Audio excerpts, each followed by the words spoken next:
Red line Islamabad studio से पाकिस्तान के वज़ीर दिफा ख्वाजा आसिफ आज़ाद जम्मू और कश्मीर के अंदर होने वाली तब्दीली पर बहुत नला हैं। सख्त किस्म का उन्होंने शदीद गुस्से वाला ट्वीट किया, वो हम आपको ट्वीट दिखाएंगे भी और सुनवाएंगे भी। उसका जवाब जो है वो ख्वाजा साहब का किसी और ने नहीं दिया। राजा फारूक हैदर जो एक्स प्राइम मिनिस्टर हैं उन्होंने उसका जवाब दिया मुस्लिम लीग नून से, लेकिन वो जवाब ख्वाजा साहब को नहीं दे रहे थे। लेकिन जवाब बड़ा दिलचस्प है, उसकी वीडियो आपको दिखाएंगे। हम TLP के हवाले से जो हतमी फैसले हो गए हैं उसके ऊपर अज़मा बुखारी से बात करेंगे। लेकिन हमारा जो मेन सेगमेंट है वो मुसलसल सियासी धमाके या छोटे छोटे पटाखे, डिपेंडिंग ऑन कि आप किस जावी से उसको देखते हैं, जो जारी हैं। अडयाला के सामने आज हंगामा रहा, इमरान खान की बहनें वहाँ पर गईं, लीडरान वहाँ पे मौजूद थे। वहाँ पे किसी ने कहा जी हम पर पानी फेंक दिया, फिर उनको वहाँ से उठाया गया, फिर वही तमाम का तमाम चक्कर जो चलता रहता है वो हुआ। ये रोज़ थिएटर तो लग जाता है, लेकिन इसका कोई हतमी हल हमें निकालना चाहिए। हमारे पास डॉक्टर तारिक फजल चौधरी साहब, वफाकी वज़ीर बराए पार्लियामेंट मुस्लिम लीग नून के सीनियर लीडर हमारे पास मौजूद हैं, शुक्रिया आपका जी। और सेनेटर ऑन अब्बास भप्पी साहब तहरीक इंसाफ की तरफ से, सेनेटर साहब आपका भी शुक्रिया। सेनेटर साहब, अगर मैं आपसे पहले पूछ लूँ, ये आप वैसे थके नहीं हैं प्रोटेस्ट कर कर के? क्योंकि नतीजा तो निकलता कोई नहीं है। अब आपने एक और प्रोटेस्ट जुमे को शुरू किया है, आज जो वाक़यात हुए उससे आपको पता चल जाना चाहिए कि वहाँ पर लोग भी नहीं थे, कुछ ज़्यादा एहतजाज भी नहीं हुआ, तो फिर भी आप प्रोटेस्ट प्लान कर रहे हैं बड़े पैमाने पर। सबसे पहले तला साहब, मैं इसकी बड़ी शदीद मजम्मत करूंगा जो आज अडियाला के बाहर हुआ। यकीन जानिए, ये जो थिएटर का जो आपने लफ्ज़ इस्तेमाल किया है, ये थिएटर आखिर लगा कौन रहा है? आप इसके ऊपर तहकीक कर लीजिए। पूरी पाकिस्तान दंगल वाले दिन लोग अपने अजीज़ और कारब अपने मिलने के लिए जेल में जाते हैं और अपने रिश्तेदारों से जाके मिलते हैं। आखिर इमरान खान साहब को क्यों रखा जा रहा है? And for a particular reason. और ये हमें आज की नहीं, ये हमें आज से 2 महीने पहले बता दिया था कि नवंबर के महीने में, क्योंकि 27वीं तरमीम भी है और भी बहुत सारे मामलात है, इसलिए खान साहब को कैद तन्हाई में डाला जाएगा। और आज वही हुआ कि अब हमारी वकीलों की मुलाकात दरकिनार, पॉलिटिकल लोगों की उनसे मुलाकात, आपने उनकी बहनों से मुलाकात नहीं करा रहे। आप उनकी जो बेसेस हैं, बुशरा बीवी, उनकी फैमिली से उनकी मुलाकात नहीं हो पा रही। आप 8 महीने हो चुके हैं, उनके बेटों से फोन पे बात नहीं करा जा रही। ये थिएटर आखिर लगाने वाले हैं क्या, चाहते क्या है? मेंटली तौर पे अगर काम सिर्फ इमरान खान को टॉर्चर करना है तो यकीन करिए ये आपकी जो मंतक है ये फेल हो रही है। आप उसको टॉर्चर नहीं कर पा रहे, कुछ और सोच लीजिए। क्योंकि जितना अल्लाह ने उसको मजबूत बनाया, जितना अल्लाह ने उसका ईमान मजबूत कर दिया है, आपकी ये जो भोंडी हरकतें ये शायद इसके कारगर नहीं हो पा रही। सो हर मंगल को अगर आप समझते हैं कि बहनें और हम लोग वहां पर इकट्ठे होकर एक थिएटर लगाते हैं, तो आप हमें ये मौका फराहम मत कीजिए। आप ये खत्म कर दीजिए थिएटर को। आप उन 3 बहनों को अंदर मिलने दीजिए, आप उनके वकला को मिलने दीजिए, आप उनकी बेटी से, उनके बेटों से उनकी बात करा दीजिए, अल्हम्दुलिल्लाह बात खत्म हो जाएगी। लेकिन क्योंकि आप तमाशा लगाना चाहते हैं, आप चाहते हैं अंदर से मैसेजिंग ना हो, खान साहब ऑर्डर्स जो अपने बात कन्वे करना चाहते हैं वो कन्वे ना कर सके, पार्टी यहाँ पे धर्म भरम हो जाए। और दूसरी बात, अगर आपने ये प्रोटेस्ट की बात की है, सुप्रीम कोर्ट के बाद MNA, सेनेटर्स और पार्लियामेंटेरियन ने प्रोटेस्ट करना था, वो कर दिया। कल चेयरिंग क्रॉस पे जाके MPs ने प्रोटेस्ट करना था, वो कर दिया।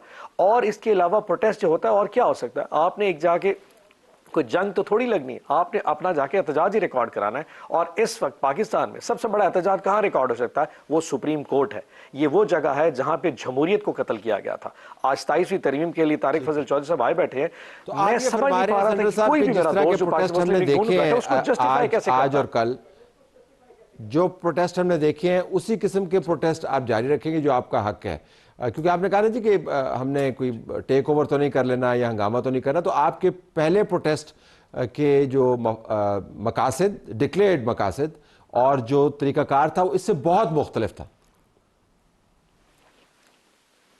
अच्छा, वैसे तला साहब, वक्त के साथ चीज़ें भी चेंज होती हैं। खैर, इस वक्त जो मामला थे वो बेसिकली 27वीं तरमीम के हवाले से, 27वीं तरमीम का जो धमाका है या जो उसका मेन कत्लेआम हुआ है कॉन्स्टिट्यूशन का, वो इसी आइनी दस्तूर व इसी शाहराह पे हुआ है, इसी सुप्रीम कोर्ट के बाहर हुआ है, जहाँ पे एक ऐसा काम मंतक लगाया गया। मैं तो समझता हूँ आप इस वक्त पाकिस्तान को इस्लामी जमहूरिया कैसे बुला सकते हैं? आप इसको इस्लामी पाकिस्तान कर लें और शायद ये वर्कआउट। देयर इज़ नो जमहूरियत इन पाकिस्तान एनी मोर।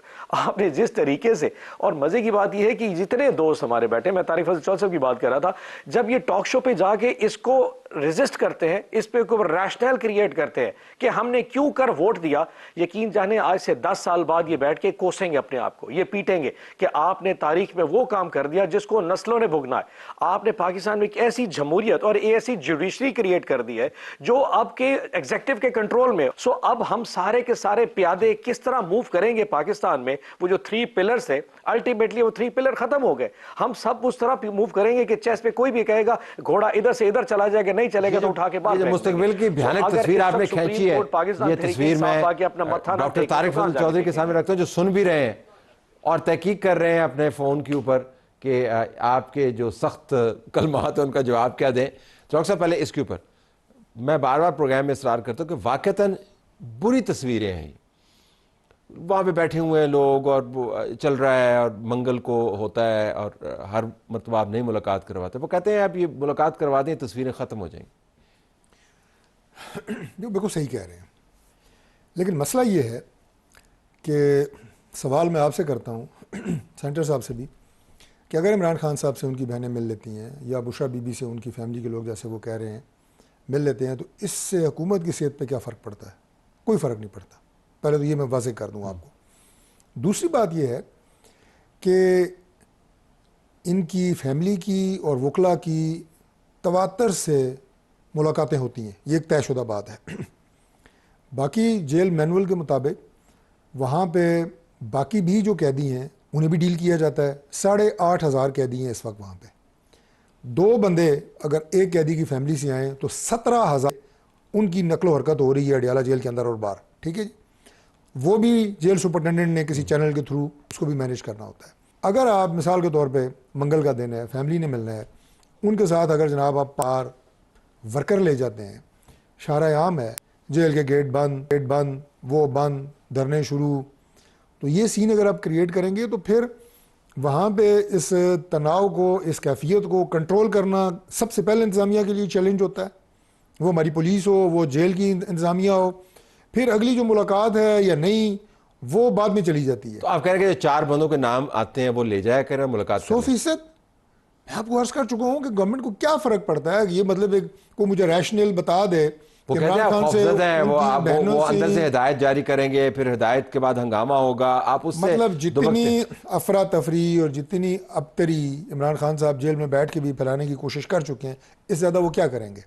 जितने हमले वो इस्लामाबाद के ऊपर मुसल्लह जत्थों के ज़रिए करवा चुके हैं, इससे ज़्यादा और क्या करेंगे? हमें कोई ऐसा ख़तरा नहीं है कि इमरान खान साहब से कोई मिलेगा तो हिदायत लेके आएगा और उसके बाद जो है वो कोई इससे बड़ा कोई एक तस्वीर ये भी है कि 27वीं आईनी तरमीम को पास करवाने माहौल बनाना था, तो उसमें शायद सख्ती ज़्यादा है। अगर मैं सेंटर साहब की बात सुनी, वो कह रहे हैं कि 27वीं आईनी तरमीम की वजह से उनको कैद तन्हाई में रखा गया है और ये सारा मामला 27वीं आईनी तरमीम से। आप कह रहे हैं को फ़र्क नहीं पड़ता? 27वीं नहीं, प्रैक्टिकली फ़र्क नहीं पड़ता। 27वीं जो तरमीम है वो पास करनी है आपकी असम्बली ने, आपकी सेनेट ने 2/3 अक्सरियत से। उसे इमरान खान को जनाब कैद तन्हाई में रख के या उन्हें जेल में बैठ के किसी किस्म का कोई जो लफ्ज़ उन्होंने इस्तेमाल किया, हालांकि ऐसी कोई बात है नहीं, किस तरह का कोई टार्चर उन्हें करना ज़हनी तौर पे या किसी और हवाले से, इसकी 27वीं मुझे आप मंतक समझा दें कि आपस में इनका क्या ताल्लुक है, क्या जोड़ है और क्या इस तरमीम को क्या फैसिलिटेशन हो सकती है। क्योंकि मैं तो बरह रास्त एकेडमिकली तो नहीं, ज़ाहिर है मैं कोई कानूनदान तो नहीं हूँ कि 27वीं तरमीम को ड्राफ्टिंग में नंबर हो फिर आप नंबर तो जो एडमिनिस्ट्रेटिव मामला थे 27वीं तरमीम के, वो सारे मेरे ज़िम्मे थे। मैं चीफ विप भी हूँ अपनी पार्टी का, रूलिंग पार्टी का, प्लस पार्लिमानी मिनिस्ट्री का, पार्लियामेंट्री अफेयर्स का। तो किसी तरह का भी लिंक एस्टेब्लिश नहीं होता इस तरमीम को पास करने से इमरान खान का जेल में बैठ के जो कोई डायरेक्शन दें कोई फ़र्क नहीं पड़ता। लेकिन मेरी दोबारा ये गुजारिश है कि जिन लोगों ने मिलना है, अगर वो एक नॉर्मल जिस तरह के वहाँ पे लोगों को मिलने जाते हैं, जाएं, टाइम से जाएं। Family and legal team, this is priority. इन्हें ना कोई रोकेगा ना रोक सकता है, क्योंकि ये उनका एक राइट है। लेकिन जो मैं आपको फिर ये कहूँ कि जो जब वहाँ पे जाके आप उसको बाकायदा एक जलसा बनाने की कोशिश करते हैं, फिर उसकी फुटेजेस बनाते हैं, फिर जनाब उसको देखिए ना, न्यूज़ ना बनाए। चले इसको इस तरह कर लेते हैं कि आप हर मंगल को या हर जो उनका वो दिन होता है, जुमरात होती है गालबन, जिसमें लीगल टीम मिलती है, उसमें आप एक न्यूज़ क्रिएट करने की कोशिश करते हैं कि जनाब ये हो गया, बड़ा जुल्म हो गया, तशद्दुद हो गया। तो ये कुछ नहीं होता अगर आप तहम्मुल से जाएं और मिलें। आई विश कि ज़िंदगी इतनी सादी हो जितनी आप डॉक्टर साहब फरमा रहे हैं, लेकिन चले मान लेते हैं आपका आर्गूमेंट और यही आर्गूमेंट सेनेटर साहब के पास लेके चलते हैं। सेनेटर साहब ये फरमाइएगा कि ये जो अच्छा बयानिया है कि इमरान खान से निज़ाम खौफज़दा है और ये हुकूमत थरथराती है, इसकी वजह से उनके ऊपर मज़ालिम करती है, लेकिन अगर आप फैक्चुअली देखें और उसमें कोई सियासी, अखलाकी और जमहूरी मामलात को लेना चाह रहा, मैं सिर्फ पावर गेम के हवाले से देखना चाह रहा हूँ। इमरान खान ने जेल में बैठकर क्या कुछ नहीं कहा और क्या कुछ नहीं किया, तो निज़ाम पर तो कोई असर नहीं हुआ, तो ये निज़ाम क्यों उनसे खौफज़दा हो? मैं ज़रा आपसे जानना चाहूँगा कि आपके ज़हन में क्या है वो लिंकेज कि जी इमरान खान के साथ ये इस वजह से कर रहे हैं कि ये ताकत में रहना चाहते हैं। दरअसल जब आप ताकत के बिल्कुल मंबे पे पहुंच जाए ना, बिल्कुल पीक पे चले जाए, तो छोटी सी चीज़ भी आपको खौफ में डाल देती है। मैं एक एफिडेविट बैठा देख रहा था, परसों एक वर्कर के पुलिस गई और उसने कहा जी जो लोग गए थे पुलिस के साथ, उन्होंने कहा जी ये एफिडेविट साइन कर दें। मैंने उसकी वर्डिंग पढ़ी और मैं एग्जैक्टली मन वन आपसे बयान करता हूँ कि मैं मुसम्मा और मुसम्मी वल्द फलाना फलाना ये बयान करता हूँ कि मैं 27वीं आइनी तरमीम के खिलाफ 21 नवंबर वाले होने वाले जैसी जो एहतजाज है उसमें किसी तौर पर शिरकत नहीं करूँगा और 27वीं आइनी तरमीम को मनहक जिस्म से अपने मन से उसको तस्लीम करता हूँ। अब कैन यू इमेजिन कि लोकल अथॉरिटीज, एक पंजाब पुलिस के एक आम से बंदे, वो जाके लोगों से, वर्करों से साइन करेंगे तुम 27वीं तरमीम के खिलाफ जाना प्रोटेस्ट नहीं करोगे। जहां इस किस्म का खौफ हो एक आम से वर्कर से, वहां इमरान खान कितना बड़ा खौफ हो सकता है ये आप सोच लें। बात ये नहीं कि इमरान खान, अगर इस 27वीं तरमीम से अब किसी को खौफ होना चाहिए वो इमरान खान से नहीं होना चाहिए, वो पाकिस्तान तहरीक इंसाफ नहीं, वो निज़ाम को खुद होना चाहिए, वो तारिक फजल चौधरी साहब की हुकूमत को होना चाहिए, वो इस हुकूमत बैठे हर उस शख्स को होना चाहिए जो जमहूरियत के ऊपर बिलीव करता था, जो जुडिशरी पे बिलीव करता था, इंसाफ पे बिलीव करता था। आपने ये जो कत्लेआम कर दिया है उसके बाद बचा कुछ भी नहीं। आप छोड़ दीजिए हम क्या कर सकते हैं, हम क्या कर सकते हैं, हमारी कितनी कैपेसिटी हमें भी अंदाजा है इस हालात के अंदर। लेकिन आपने जो निज़ाम के साथ वाकईतन अपनी अपनी समझ बूझ के लिए जानना चाहता हूं कि क्या हुआ है। वैसे कत्लेआम का लफ्ज़ आपने इस्तेमाल किया, क्या हुआ है? 2-3 जज साहबान ने रिजाइन किया, क्या हुआ? सिंपल कुछ भी नहीं। तलत साहब वेरी फ्रैंकली कुछ भी नहीं हुआ। इनफैक्ट ये देखिए जो कुछ जमहूरियत में बचा था वो खत्म हो गया, दैट्स इट। अब उसकी मैं सारी लिस्ट बनाना शुरू करूं, 243 45 समझाएं जरा ना कि कैसे हुआ। डजंट मैटर, बता देता हूँ सिंपल सी चीज मैं आपको एक बता देता हूँ, 10 बताने में बड़ा टाइम लग जाए, सिंपल बता देता हूँ। इस वक्त आपके हैंड पिक जुडिशरी आपकी मर्जी की है, जो जज लगेगा वो आपकी मर्जी का लगेगा, सिंपल सी बात है। आपने अपनी मर्जी का एक जज लगा दिया, उसके नीचे जजेस और भी लगा दिए, अगले 5 साल तक जो जुडिशरी वही कुछ करेगी जो आप चाहेंगे, सिंपल है, हमें किसी से और कोई इतराज नहीं। ओके डॉक्टर साहब, चार्ज ये कि आपने चेरी पिक और हैंड पिक किया और जुडिशरी के अंदर इनके ख्याल के मुताबिक मामलात उस तरफ जा रहे हैं कि अब वहाँ से इनको कम से कम इंसाफ की उम्मीद नहीं है। सबसे पहले तो मैं ये अर्ज़ कर दूँ कि जो ये तासुर दिया जा रहा है तहरीक इंसाफ की तरफ से, बिलखुसूस सोशल मीडिया पे, और सेंटर साहब ने भी बात की कि इमरान खान से कुछ डर रहा है, तो मैं एक लाइन में ये अर्ज़ करना चाहता हूँ कि जिस सिस्टम को वो ये पैगाम दे रहे हैं कि आप हमसे डर रहे हैं, और इमरान खान इतने बड़े किंग कांग बन चुके हैं कि वो उस सिस्टम को डरा सकते हैं। किंग कांग के लिए वैसे ये इस्तेमाल करते हैं, आपने इतना बड़ा किंग कांग नहीं, मैं वो इशारा अगले लफ्ज़ के लिए था। अच्छा। कि जो ये समझ रहे हैं कि वो अब किंग कांग बन चुके हैं और सिस्टम इनसे डर रहा है, उस सिस्टम के सामने इमरान खान बहुत बोने हैं, उस सिस्टम का कुछ भी नहीं कर सकते, और ना उन्हें ये समझना चाहिए कि मैं उस सिस्टम का कुछ बिगाड़ सकता हूँ, क्योंकि वो सिस्टम है मुंसलिक रियासत के साथ। रियासत को जितना आप टक्कर मारेंगे आपका अपना माथा फटेगा, रियासत नहीं हिलती होती। आप जो कर रहे हैं उससे पाकिस्तान का नुकसान हो रहा है। जितनी नफरत तो आप क्या हो एक चुके तरफ हैं, तो आप कहते हैं कि वो कुछ कर नहीं सकते, फिर आप कहते हैं वो कर रहे हैं, क्या कर रहे हैं? कर वो ये रहे हैं, पिछले 10 साल से कर रहे हैं ना, मैं अभी की बात नहीं कर रहा। ठीक, उससे उन्होंने पाकिस्तान का जो सोशल और पॉलिटिकल फैब्रिक है उसमें इतना नफरत का बारूद भर दिए है, नौजवानों के जहनों को इतना उन्होंने खलफशार और इंतशार का शिकार कर दिया है कि आज पाकिस्तान की सोसाइटी में अमली तौर पे आपको उसके असरात नज़र आ रहे हैं। ये वो मैं समझता हूँ कि पॉलिटिकल असर तो हुआ ना, फिर इसका मतलब आपको परेशानी तो है ना। फिर देखिए, परेशानी के मतलब कोई मेरे खिलाफ तो नहीं की ना, किसी और के खिलाफ तो नहीं की, मुल्क के खिलाफ की है ना। इसका नुकसान मुल्क को हो रहा है, इसका नुकसान मुल्क भुगत चुका है, मुल्क भुगत रहा है। नफरत की बुनियादों के ऊपर अगर आप सियासत करेंगे और सिर्फ आप लड़ा के इंतशार, एक शहर बंद, दूसरा बंद, अब मैं पूरा पाकिस्तान बंद करूँगा, अब मैं इसको नहीं छोड़ूंगा, उसको टांगूंगा, इसकी मूछें मरोड़ूंगा, इसको उल्टा टांगूंगा। ये स्टेट्समैन की स्टेटमेंट्स हैं जो सारी मैंने इमरान खान साहब अब माजी में क्या दिया चले, इसने नुकसान दिया पाकिस्तान के पॉलिटिकल सिस्टम को। एक बात तो ये है। दूसरी बात जो आप पूछ रहे थे जज साहबान के हवाले से, ये जो तस्वर है, देखिए मैं अर्ज करता हूँ आम अल्फाज में, वो अपना जज ला देता है। मैं अर्ज करता हूँ, जो पार्लिमान का इख्तियार था जजेस की तकर्री में, वो 26वीं तरमीम में वापस किया गया है। इससे पहले जस्टिस इफ्तिखार साहब ने वो छीना था पार्लिमान से। इससे पहले भी पार्लिमान का एक इख्तियार लिमिटेड मौजूद होता था जुडिशल कमीशन में। जी इतने फेवरेट होते थे। अच्छा, फेवरेट तो जनरल मुशर्रफ भी हमारा था। कौन दसो आपका फेवरेट था? हमारी पार्टी का फेवरेट था ना। लीडरशिप का फेवरेट ना होता तो उसे आर्मी चीफ लगाते। तो ये जो लोग फेवरेट होते हैं, ये छोड़ें, बस दूसरी तरफ निकल जाएगी। आप समझ गए होंगे मैं क्या कहना चाह रहा हूँ। फेवरेट थे, जस्टिस साहब बड़े अच्छे इंसान हैं, लेकिन मैं आपको ये अर्ज कर रहा हूँ कि वो उस दौर में छीना गया पार्लिमान का इख्तियार जजेस अपॉइंटमेंट के हवाले से। वो 26वीं तरमीम में आपने वापस किया और उसमें अपोजिशन की नुमाइंदगी भी है। जितने मेंबर पार्लिमान से गवर्नमेंट के हैं उतने ही अपोजिशन के हैं। उसके अलावा मेजॉरिटी तो जजेस की है जो वहाँ पे बैठे हुए हैं, पुराने बैठे हुए हैं। बाकी बाहर के नुमाइंदे हैं, सिविल सोसाइटी का नुमाइंदा है। तो लिहाजा वो इख्तियार जुडिशल कमीशन का ही है।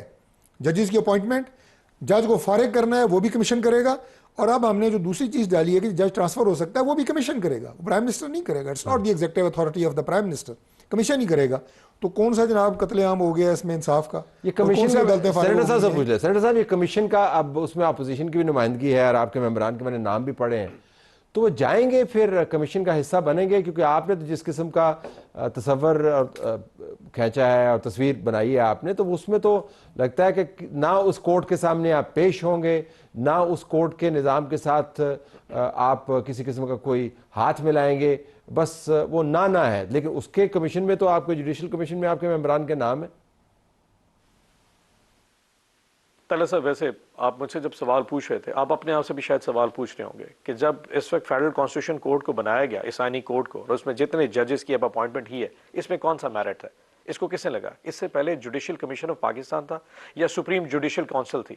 अब वो सारी की सारी उन्हीं फेडरल कॉन्स्टिट्यूशन कोर्ट्स के जजेस पे बेस्ड है जिनको आपने अपनी मर्जी से लगा दिया। इस वक्त एफसीसी के जितने जजेस हैं, ये जिस भी सिलेक्शन क्राइटेरिया हैं, इनको हैंड पिक किया गया है। और इसको लगाने में सेनेटर्स और एमएनएस जो आपने अपोजिशन किया, उसमें एक एक बंदा होता है। अली जफर साहब, बैरिस्टर गौर साहब की बात कर रहे थे, जिनको पहले नोटिफाई किया था। 9 बंदे तो गवर्नमेंट के हैं, और उन 9 बंदों को किसने इंस्ट्रक्ट करके क्या लगाना है, हम सब समझ सकते हैं। मैं एक सवाल अगर इस वक्त तारिक फजल चौधरी साहब से कैसे है उसके अंदर, जज मौजूद है, वो भी गवर्नमेंट जज साहब, चीफ जस्टिस है वो भी हुकूमत का है, और जो चीफ जस्टिस है फेडरल कोर्ट के वो भी हुकूमत का है, बार का बंदा भी हुकूमत का है। हर वो शख्स जो इस वक्त जुडिशरी में लगाया जा रहा है, जिसने इनको आके सर पे सलाम कर देना है, उसको ये लगा दिया जाएगा। और जो जज इनकी मर्जी नहीं मानेगा उसको ट्रांसफर कर दिया जाएगा, और जो ट्रांसफर नहीं मानेगा उसको अकाउंटेबल सुप्रीम जुडिशियल काउंसिल में करके रिटायर कर दिया जाएगा। इतना ही सिंपल है। यानी कि जो जज मेरी मर्जी का फैसला नहीं देगा उसको घर भेज दिया जाएगा। That is simple. Islamabad high court में अब कोई फैसला नहीं हो सकता। ये आपने फरमाया ये हुआ है किसी जगह पे अभी तक? अभी इस वक्त इस्लामाबाद हाई कोर्ट से तमाम जजेस को ट्रांसफर कर दिया जाएगा। जिसने अलकादर केस में इमरान खान को जमानत देने की कोशिश की, उसको यहां से क्वेटा भेज दिया जाएगा, और अगर क्वेटा नहीं जाएगा तो उसको फारिग कर दिया जाएगा। Ultimately it all boils down to Imran Khan. Tariq Fazal Chaudhry साहब ने कहा ना कि खान से क्या किस किस्म का डर है? ये है डर कि आपने अलकादर की अपील लगने इस्लामाबाद हाई कोर्ट में नहीं लगने देनी। 9 महीने से अलकादर की अपील नहीं लग सकी। It is as simple as that. अगर मैं तारिक साहब से ये पूछूं कि तारिक साहब 26वीं 27वीं को साइड रख लें, आप अपने हुकूमत का कोई एक काम ऐसा बता दें जिस पे आप फख्र कर सकते हो, शायद he won't even remember that. यानी कि पाकिस्तान में क्या बलूचिस्तान का इशू आपने रिजॉल्व कर दिया? क्या आपने खैबर पख्तूनख्वा का जो इस वक्त इशू चल रहा है रिजॉल्व कर दिया? क्या पाकिस्तान में इकोनॉमिकली किसी बंदे की जिंदगी में कोई फर्क आया? कुछ नहीं आया। हाँ, एक फर्क आया, 26वीं तरमीम कर दी है, 27वीं कर दी है, और 28वीं भी कर देंगे। हर वो तरमीम जो आपकी ताकत को तकवीत देती है, हर वो तरमीम जो इमरान खान को और फर्दर इन जेल की सलाखों के पीछे रखने के लिए आपकी मदद करेगी, वो तरमीम आप करेंगे। और यही कुछ है जो तमगा आप अपने सीने पर लगा के जाएंगे। अदरवाइज पाकिस्तान की अवाम के लिए आपने क्या कुछ किया? पाकिस्तान की अवाम में जाके पूछ लीजिए, किसी जुमे की नमाज में जाके पूछ लीजिए कि लोग आपके बारे में सोचते क्या हैं। जो डॉक्टर साहब कोई 26वीं 27वीं के बाद अलावा कोई कारनामा बताएं, 28वीं ना बता दीजिएगा। नहीं, सबसे बड़ी बात यह है जी कि उन्होंने जो पूरा एक टेबल गिना है कि क्या इस शोबे में कोई तरक्की हुई है। तो जब आप तशरीफ़ ले गए थे या भेज दिए गए थे एक अदम एतमाद की तहरीक के बाद, तो उस वक्त तो पूरी दुनिया कह रही थी पाकिस्तान डिफ़ॉल्ट कर रहा है, लेकिन अल्लाह के फजल से पाकिस्तान को अल्लाह ने बचाया, हमने बचाया, और आज पाकिस्तान के जितने इकनॉमिक इंडिकेटर्स हैं वो बेहतरी की निशानदेही कर रहे हैं। पाकिस्तान बेहतर हो रहा है। हमारे दौर में अल्लाह के फजल से मार्का हक हुआ, हमने जीता।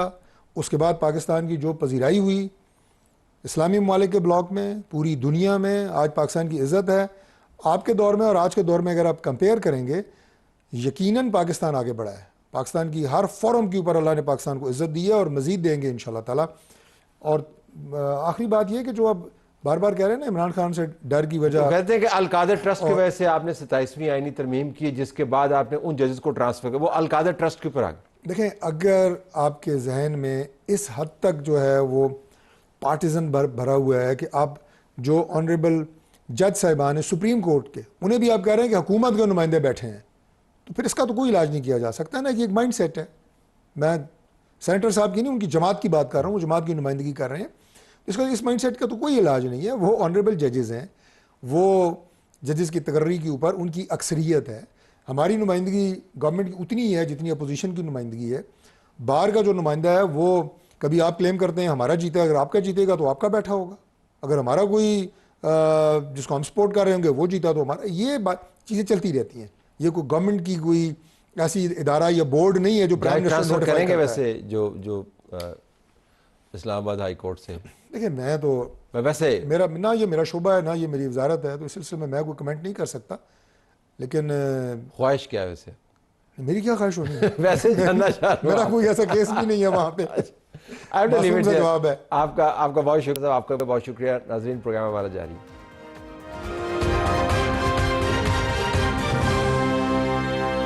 आइए नाज़रीन, आपको हम लाहौर लिए चलते हैं, जहाँ से हमें अज़मा बुखारी साहबा ने ज्वाइन किया। अज़मा साहब, बहुत शुक्रिया। हमने आपकी प्रेस कॉन्फ्रेंस देखी जिसके अंदर आपने तहरीक लब्बैक के बैन के हवाले से मज़ीद मालूमात हमसे शेयर की। तहरीक लब्बैक ने अब वज़ारत दाखिला और कानून के अफसरान पर मुश्तमिल जो कमेटी है उसके अंदर इसको चैलेंज कर दिया है। अगरचे बैन उन्होंने चैलेंज किया, लेकिन हम जानना ही चाहते हैं कि आपके असेसमेंट में क्या इम्कानात है कि फाइनली जाकर कहीं कोर्ट में इनको रिलीफ मिल गया तो आपने जो आज इकदाम अनाउंस किए वो धरे के धरे रह जाएंगे?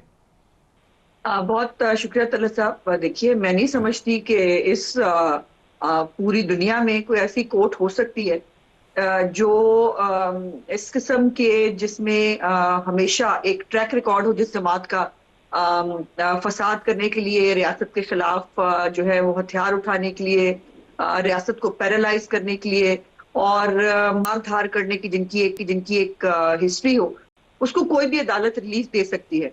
और जो भी आज भी मैंने जो चीजें आपके सामने रखी उसमें अब जो वक्तन फवक्तन ये पुलिस वालों को मार पीट के या जो 2021 के दौरान जो लास्ट एक इनका मार्का हुआ था जिसमें 11 पुलिस वाले शहीद हुए थे और उसमें बहुत सारा सामान इन्होंने छीना भी था।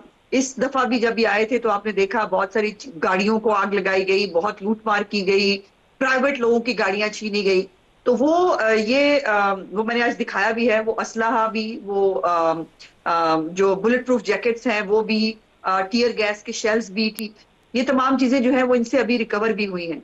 और इसीलिए इनके हम पूरी तैयारी के साथ इंशाल्लाह कोर्ट में जाएंगे और जिन लोगों को जो है इसके अंदर चार्ज किया जा रहा है उनको बकायदा साइंटिफिकली उनके खिलाफ एविडेंस इकट्ठी करके कोर्ट में ले जा रहे हैं, जिसमें जियो फेंसिंग भी शामिल है कि जो लोग जहां जहां पर मौजूद थे और जो कुछ उन्होंने किया, बहुत सारी रिकॉर्डिंग्स मौजूद हैं जो कैमरे की आंख ने महफूज की हैं, जो सेफ सिटी के इनको मालूम भी था कि यार सेफ सिटी के कैमरे लगे हुए हैं, बहुत सारे कैमरों को उन्होंने नुकसान भी पहुंचाया, लेकिन इर्द गिर्द से कैमरों से और जो मुख्तलिफ प्राइवेट जो दुकानें हैं या जगह हैं उनके ऊपर जो कैमरास थे उनसे भी जो है वो सारी फुटेजेस ले ली गई हैं। तो इंशाल्लाह ताला पूरी तैयारी के साथ आप ये फरमाइए, जो दस्तावेज वो कोर्ट कर रहे हैं वो ये कि हुकूमत के साथ एक मुआहदा उनका हुआ, जब पहली मरतबा उनको बैन किया गया फिर मुआहदा हुआ, वो कह रहे हैं कि इस मरतबा जो बैन हुआ है उस मुआहदे की शिकों से मुतसादम है।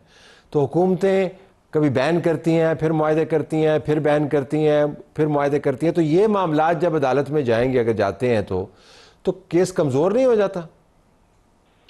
देखिए तलत साहब, जो भी अगर माजी में गलत हुआ है और अगर हुकूमतों ने एक ब्लैकमेलिंग का शिकार होकर या सियासी मसलतों का शिकार होकर हमेशा सरेंडर किया है, तो क्या हर वक्त रियासत को यही करना चाहिए या रियासत को इनफ इज इनफ कह के अब आगे बढ़ना चाहिए? चूंकि पंजाब हो या पूरा पाकिस्तान में भी पाकिस्तान को आगे अगर बढ़ना है तो इंतहा पसंदी की और ये जत्थेबाजी की जो सियासत और तरीका है, इससे इससे निकलना होगा।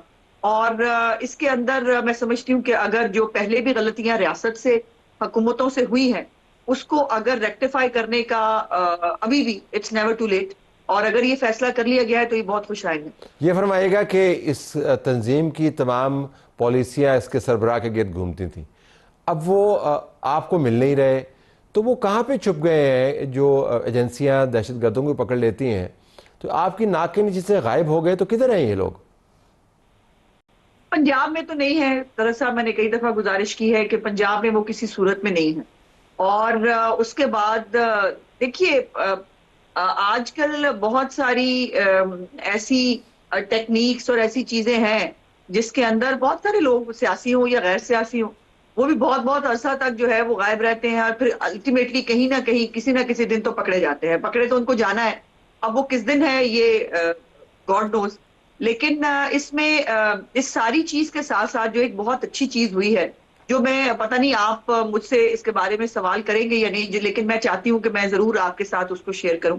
जो एक बहुत बड़ा माइलस्टोन है जो पंजाब हुकूमत ने अचीव किया है, और वो ये है कि इस पूरे वाकये के बाद पंजाब हुकूमत ने ये फैसला किया कि जो हमारी मसाजिद हैं, जो एक अमन की, सलामती की जगह है, जो एक जहां से जो है वो भाईचारे का और मुल्क के जो है वो साथ खड़े होने का पैगाम जाना चाहिए, वहां से उस मिंबर को, उन मसाजिद को इस्तेमाल करते हुए नफरत अंगेजी की जाती है। तो हमें जो ये इनके ये जो इस किस्म के फैक्टर्स हैं, इनको बीच में से निकालना होगा। और जो इन लेटर स्पिरिट जो हमारे आइमा कराम हैं, जो मसाजिद का एहतराम जानते हैं, जो हमेशा पाकिस्तान की सलामती के साथ खड़े होते हैं, हमें उनके साथ रियासत को खड़े होना पड़ेगा। और इसके लिए जो है वो रजिस्ट्रेशन की एक कैंपेन शुरू की गई थी पंजाब हुकूमत की तरफ से, और सिर्फ 15 दिन के अंदर अंदर इस जो हमारी 73,000 के करीब छोटी बड़ी मसाजिद हैं पंजाब के अंदर, उसमें अल्हम्दुलिल्लाह इस वक्त तक 50,000 से ज्यादा मसाजिद के जो आइमा कराम हैं वो अपने आप को रजिस्टर करा चुके हैं। पूरे कवायफ उन्होंने खुद वॉलंटरीली आकर जो है वो दफातर के अंदर जमा कराए हैं। और ये 84% के करीब हमने अपना टारगेट अचीव कर लिया है 100% में से। एक्सपेक्ट किया जा रहा है कि विद इन 3-4 डेज इंशाल्लाह ये 100% अचीव होगा। तो वो जो एक इस सारे फसाद को एक जो मजहबी रंग दिया जा रहा था, जो तफरकाबादी कहा जा रहा था, जो एक और डिवाइड क्रिएट करने की कोशिश की जा रही थी, उसको बहुत बुरी जो है वो जद पहुंची है। और आइमा कराम ने, जो हमारे उलमा कराम है, उन्होंने फैसला किया कि उन्होंने मुल्क के साथ और रियासत के साथ खड़े होना है। और ये बहुत बड़ी कामयाबी है जो पंजाब हुकूमत ने हासिल की है। ये फरमाएगा कि मदारस भी इनके साथ जुड़े हुए थे, उनका भी आपने मुकम्मल इंतजाम करना था, वो क्या बना? जी, मदारिस जो जितनी भी इनकी मसाजिद हैं और मदारिस हैं, उसका पहले ही जो महकमा औकाफ ने पहले वहां पर अपने लोगों को अपॉइंट किया था। अब वो जो मुफ्ती मुनीब साहब हैं, उनके जो है उनकी तंजीम के हवाले इन तमाम मदारिस और मसाजिद को कर दिया गया है। कोई मस्जिद, कोई मदरसा बंद नहीं है, और तमाम जगहों पर जो है वो अपनी रूटीन में जो है वो तमाम काम चल रहे हैं। लेकिन उसके साथ साथ अब जो बाकी भी मदारिस हैं, इसके लिए भी ये गुड न्यूज है कि जो वफाकुल मदारिस हैं हमारे 5 बड़े तमाम सेक्ट्स के, उन लोगों ने भी जो है उनके साथ जो हमारा होम डिपार्टमेंट है वो उनके साथ मीटिंग्स करने के बाद अल्हम्दुलिल्लाह इस नतीजे पर पहुंचे हैं। और तमाम जो हमारे वफाकुल मदारिस के जो हमारे लोग हैं, जो हमारे बड़े जय्यद उलमा कराम हैं, उन्होंने पंजाब में जो मदारिस की रजिस्ट्रेशन है उसके लिए आमादगी का इजहार किया है। और अल्हम्दुलिल्लाह जो है वो हम इस तरफ भी इंशाअल्लाह ताला बहुत तेजी से बढ़ेंगे। ये जो वजीफे आप दे रहे हैं, हम आपके मुंह पर मारते हैं, ये अल्फाज मेरे नहीं है, मौलाना फजल रहमान के हैं, चंद दिन पहले उन्होंने अदा किए। तो आप ये फरमा रही हैं कि मसाजिद और मदारिस जो उनके मकतबा फ़िक्र के साथ अटैच्ड हैं, वो भी इस पर आमादा हो गए? बुजुर्ग हैं, मैं उनके बारे में कुछ नहीं कहना चाहती, वो कुछ भी बड़े हैं वो कह सकते हैं, लेकिन जो उनके जो जेर असर या जो उनके मसलक से रिलेटेड हमारे आइमा कराम हैं, उन्होंने भी अपनी रजिस्ट्रेशन करवा दी है, बड़ी तादाद करवा दी है। अच्छा, आपका एक अपना केस भी चल रहा है, उसकी प्रोग्रेस से आप मुतमईन हैं?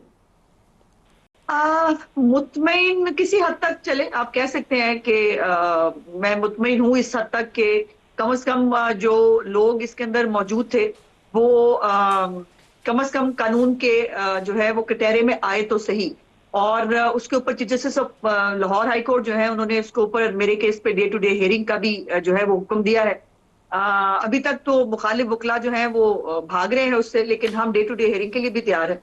बट इसमें मुसीबत अब ये है कि वो मौसूफा जिन्होंने मेरे पे मेहरबानी की थी, अब उनके वालिद और उनकी वालदा भी मेरे पे मेहरबानियां फरमा रहे हैं।